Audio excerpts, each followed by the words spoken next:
Well, in 1973 I had never been to a rock and roll gig apart from religious gospel concerts by bands with names like the Living Stones and the Gospel Folk and things like that.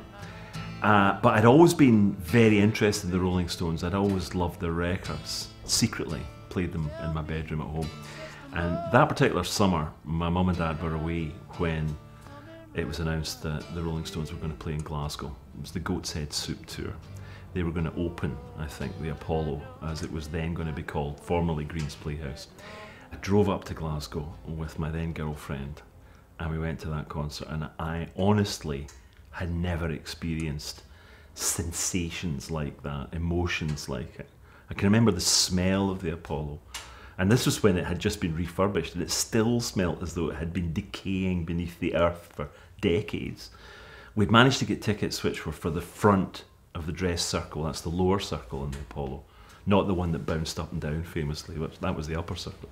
I remember just watching the lights suddenly go down and then the stage lights coming up, and on walks Charlie Watts, a pair of drumsticks, towel around his neck, waving at people. Place erupts, and then Keith Richards comes on, bottle of Jack Daniels, Telecaster, and it's just, I mean, I'm getting goosebumps just remembering it. Mick Taylor, who was playing lead guitar then, the brass section, and then finally Jagger, who at that stage was dressed in, like, I don't know, Lurex dungarees, skin-tight dungarees. And the first thing they played was Brown Sugar, and it's that opening chords of dun dun dun dun dun. It was just beyond belief exciting. And I was speechless, I couldn't speak, I could feel all the hairs in the back of my neck standing up.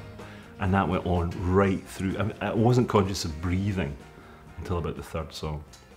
It was just astonishing and life-changing.